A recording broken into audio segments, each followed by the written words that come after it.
जानकारी जो है उसमें उपलब्ध करा दी गई है। वो जो यहाँ के झूठ और भ्रम जो फैलाते हैं, पहले हकीकत को वो जाने समझे कि एक्चुअल हकीकत क्या है, सच्चाई क्या है। तो हमारा तो काम है जो झूठ फैलाते हैं उनको जो है आईना दिखाने का काम करना है। तो उसमें तथ्यों के साथ सारी चीज़ें हैं, दी गई हैं।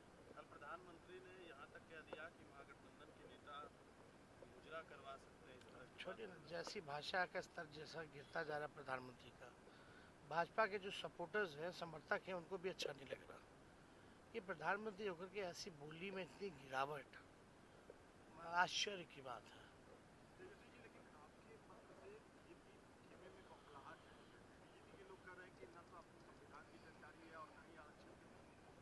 एक चीज़ का उसमें जो है, एक चीज़ को गलत साबित करके दिखा दे तो माने, फैक्ट के साथ हमने दिया। तो बोल रहे हैं on 4 June India is coming, India government, हमारा गठबंधन is coming on 4 June and BJP is soon going on 4 जून। पाटलिपुत्रा आकर कहा कि प्रधानमंत्री का आंकड़ा हमने हासिल कर लिया है। क्या जो भी होगा कांग्रेस के बड़े नेता ने कहा है 271 का आंकड़ा हम पार कर दिए। अब जो भी है हम तो बोल ही रहे ना कि हम लोग 300 पार जा रहे हैं। प्रधानमंत्री का लाकर पाटलिपुत्रा की धरती पर कहते हैं कि मनेर का लड्डू बचा कर रखिएगा, 4 जून को मनेर का लड्डू खाइएगा। मनेर का लड्डू हमेशा से बचा हुआ रहता है। उस दिन तो हम लोग को आश्चर्य लग रहा है कि खत्म हो जाएगा तो फिर बनवाना पड़ेगा, बम्पर सेल होगा, डोंट वरी। जाति आधारित करना, आप लोगों का इसमें कोई योगदान है? आपका पत्र नीतीश कुमार का देन है। 17 साल में वो क्यों नहीं किए? और आप सब लोगों ने अपने आंख से देखा होगा, विधानसभा में प्रस्ताव किसने दिया था प्रधानमंत्री से मिलने का? और ये भी प्रस्ताव किसने दिया था अगर वो मना करेंगे तो राज्य सरकार अपने पैसे पे कराए? यार आप सब लोग जानते हैं, सब कुछ सबूत है, सारी घटनाक्रम को आप लोगों ने आंखों से देखा है, कानों से सुना है, विधानसभा में ऑन रिकॉर्ड है। किसने प्रस्ताव दिया था? तो हम आप ही से पूछते हैं, एक बार नहीं 2 बार किसने प्रस्ताव दिया? हम ही ना दिए थे भाई। और दूसरा प्रस्ताव भी यही था कि अगर नहीं होगा तो अपने बिहार सरकार अपने बलबूते करेगी, और हमने कहा था नहीं आएगी तो हम कराएंगे, और हमने आकर के करवाया।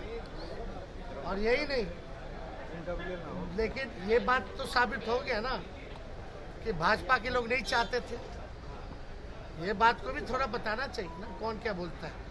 प्रधानमंत्री जी को तो हमने चिट्ठी लिखा है और तथ्यों की जानकारी दी है, थोड़ा ज्ञान वो भी वृद्धि कर ले इन तथ्यों को देखते हुए। यहाँ आ करके खाली झूठ पे झूठ, झूठ पे झूठ, झूठ पे झूठ, झूठ का पर्दाफाश हो गया। सबूत के साथ भेजे, थोड़ा ज्ञानवर्धन कर ले प्रधानमंत्री। और यहाँ आ करके हमको धमकी दे रहे कि जेल भेज देंगे, कि कोर्ट से ऊपर हो गए क्या? ये तो ये साबित हो गया कि एजेंसियां इनके हाथ में, जिसको मन करेगा उसको भ्रष्टाचारी बना देंगे, जेल बंद कर देंगे। और जिसको नहीं मन किया, जैसे महाराष्ट्र में केस खत्म करा दिया, मंत्री बना दिया। यही काम है प्रधानमंत्री का, खिलौना बना दिया क्या एजेंसी को प्रधानमंत्री ने? कहने का तात्पर्य तो यही है कि सीबीआई ईडी प्रधानमंत्री का कठपुतली है, खिलौना है। जांच एजेंसी का कोई वैल्यू नहीं है, जांच होती नहीं है। खाली प्रधानमंत्री का मन किया इसको उठा लो, उसको छोड़ दो, इसको उठा लो, उसको छोड़ दो। यही काम है प्रधानमंत्री का। सारे हमारे संवैधानिक संस्थानों को बर्बाद कर दिया इस व्यक्ति ने। ये बिहार है, और नौजवान जो नौकरी देने की बात करते हैं, आप उसको जेल भेजने की बात करते हैं। जिसने नौकरी दी उसको जेल भेजने की बात करते हैं। इतना नफरत है इनको युवाओं से, इनको इतना नफरत है नौकरी देने से। ये साबित हो गया। नौकरी को लेके आपने जो बात कही थी, प्रधानमंत्री ने कहा है कि नौकरी तो देगा लेकिन जमीन फिर से लेगा। अच्छा, किसका जमीन ले लिए? 5 लाख में से कह रहे हैं कि एयरपोर्ट के बगल में एक जमीन। अरे 5 लाख नौकरी मिला ना, किसका लिए? जरा आदमी खड़ा कर दो। ये सब फालतू का बात, यहाँ कुछ पच नहीं रहा बोलने के लिए। 10 साल कुछ किए नहीं। भाइयों बहनों, क्या किया भाई और बहनों के लिए या मित्रों के लिए? क्या किया? यहाँ के बकैती करने से नहीं चलेगा प्रधानमंत्री जी, काम का हिसाब देना पड़ेगा। एक नौजवान 34 साल युवा बिहारी से डर गए। हिसाब दो, हिसाब। मुख्यमंत्री का कहना है कि चुनाव के बाद 1 लाख नौकरी देंगे और विधानसभा चुनाव के पहले 10 लाख जो नौकरी का वादा था वो पूरा हो। वही प्रक्रिया थी जो हम करके आए हैं, तो असंभव है। कहाँ से लाएगा? अपने बाप के पास से लाएगा? संभव कैसे हो गया मुख्यमंत्री जी? तेजस्वी ने कुछ सिखाया, कुछ बताया, उसी के पैटर्न पे चल रहे हैं ना। वो तो छोड़ो, आजकल जो जानता भी नहीं था क ख ग घ, वो बोल रहा है कि हम दे देंगे। समझ रहे हैं? ये है तेजस्वी की ताकत, ये तेजस्वी की ताकत है। संजय झा बोल रहे हैं कि आप क्रेडिट ले रहे हैं। संजय झा ने आज हमसे बातचीत की, क्रेडिट दे रहे हैं आप। वो पूरी ज्यादातर गन्ना की देन मुख्यमंत्री की है, नौकरी की देन मुख्यमंत्री की है। नहीं बोलेंगे तो एमपी बंद थे। अरे नहीं बोलेंगे तो एमपी बंद थे जी। चलिए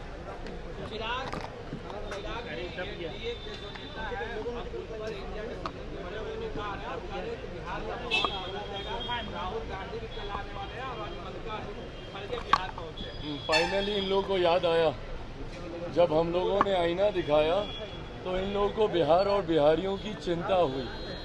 7वें चरण में इन लोगों ने बिहारियों की सुध लेने की सोची है।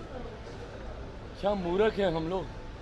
नहीं समझ में आता कि 6 चरण तक किस तरीके से बिहारियों की अनदेखी की। भाई अगर आपको नहीं ज़रूरत है तो नहीं साथ देने वाला है बिहारी। आखिरी में आकर अगर आप सोचिएगा कि बिहार और बिहारी आप लोगों का समर्थन कर देगा तो कतई नहीं होने वाला। ये फैसला पहले ही अब तैयार हो चुका है। 4 तारीख को औपचारिक ऐलान इसका होना बाकी है, पर फैसला तैयार हो गया। कल 6ठे चरण का भी मतदान हुआ, उसकी भी जानकारी आप सबके सामने आई होगी। किस तरीके से एनडीए गठबंधन, अगर मैं राष्ट्रीय स्तर पर अगर मैं बात करूं तो लगभग 350 से ज़्यादा सीटों पर अभी तक परिणामों में हम लोग पहुंच चुके हैं। बिहार में 40 की 40 सीटों की एक औपचारिक घोषणा 4 तारीख को होनी बाकी है।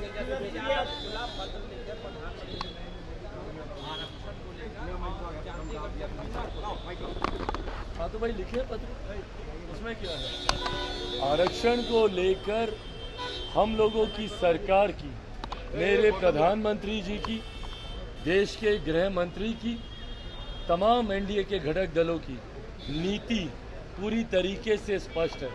और जो लोग आरक्षण को लेकर डराने का प्रयास करते हैं, भाई कांच की हांडी बार बार नहीं न चढ़ती। 2015 में ये प्रयास आप लोग कर देख चुके हैं। ऐसे में ना आरक्षण को कहीं कोई खतरा है, ना संविधान को कहीं कोई खतरा है। जिस तरीके का भ्रम, डर फैलाने का ये लोग प्रयास कर रहे हैं, इस बार बिहारी डरने वाला नहीं है। बिहारी जानता है कि ये बातें बोलकर सिर्फ आप भ्रमित इन लोगों को करना चाहिए।